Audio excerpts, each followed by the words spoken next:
Hello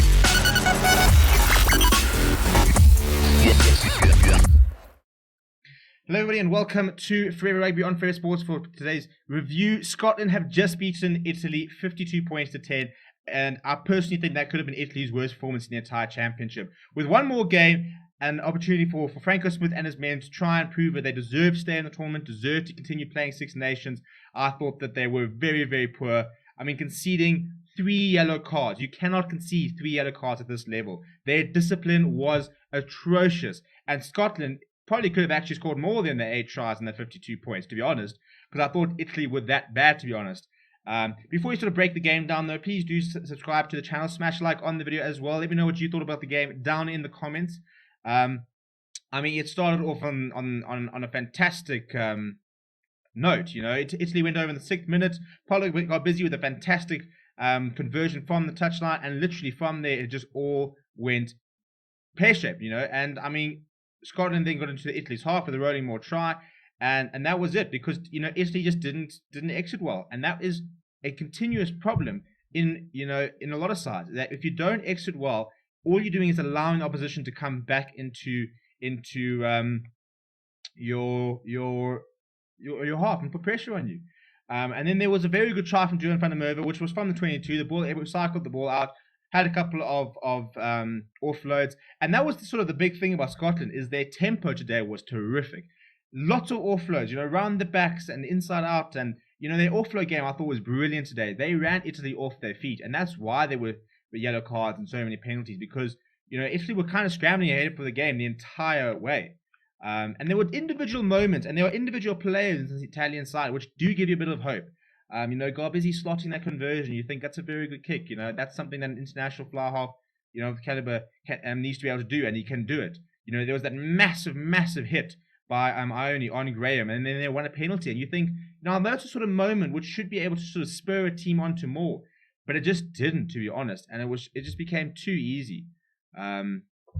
You know, there were and they had their moments. There were a couple of moments where I thought, you know, Italy suddenly, I mean, Montana only had a fantastic little run down the blind side, which then resulted in a penalty that they put over. But overall, you know, 67% for possession for Scotland, 33% for Italy, 63% overall territory. It was just one-way traffic the entire match. And you know, let's look at the sort of tackle statistics. I mean, discipline, 3 yellow cards, really poor. 16 penalties conceded by Italy.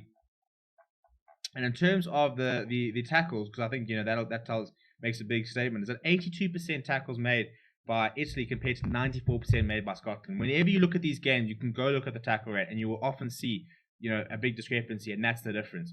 You know, whilst Scotland didn't necessarily have to make that many tackles, they attempted 93 compared to Italy's 268. They were asked to try and make 268 and missed 49 tackles. You do not win rugby matches by missing 49 tackles. You cannot miss. You cannot win a rugby game if you miss 49 tackles. You know, and I mean, that just shows you 268 tackles. That is how many. That's how often Scotland had the ball. I mean, the second half, Scotland ran onto the field, pretty much set up a campsite inside the Italian 22 meters, and just played there the entire game like they wanted to. You know, because it was easy. It was far too easy. I mean, you look at some of the individual stats. There were so many meters made. Julian van der Merwe ran 220 meters today. I mean, that is absolutely ridiculous. Hugh Jones made 190 meters today. Hamish Watson made 120 meters today. He was named man of the match. I mean, it was unbelievable. Just how much freedom and how much space that Scotland backline had to operate. I thought Stuart Hogg was pretty impressive at fly half. You know, it's an interesting option. If Finn Russell's not available, you know, can you go Stuart Hogg at fly half and back Sean Maitland at full back? So that was quite a different sort of thing, I suppose, that you could see. But yeah, I mean, it was really poor from Italy. They just couldn't get into the game, and you could see Franco Smith. He's been trying to stay positive and trying to talk about building, but today I think it all boiled over, and he just, you know, you could just see he was losing his temper, because he doesn't know what to do. He doesn't know how to get anything more from this Italian side, because every single time it looks like they might have turned the corner or might be onto something, they default to being the Italian whipping boys. And unfortunately, if they're going to continue playing like today, that's not going to change. But on the positives for Scotland, I thought they played a really nice brand of rugby today. They threw the ball around quite nicely, had some fantastic moves off the lineouts. Offloads were really good. I mean, it's the perfect performance, isn't it? 52 points to 10, 8 tries. You can't really ask for more from your players. And I thought Scotland were really good. And they'll take that confidence into the game against France next week. Italy, it's back to the drawing board and really is back to the drawing board. And I think for me, what's important is you've got to get those Italian players playing in good sides and good club structures. Even if it's a case of a lot of them have to go and play overseas. You've got something like Stephen Varney playing for Gloucester. That is really good for them. Because unfortunately, even in the Pro 14, the Italian sides tend to be the whipping boys. And if you can't compete there, you can always struggle to try and make the step up at international level. So the big thing I think for me is a lot of these Italian players need to try and get up to better sides and play a better quality of rugby, a better standard of rugby week in, week out, because that's how you're going to improve. Let me know what you thought of the game down below. Smash like on the video.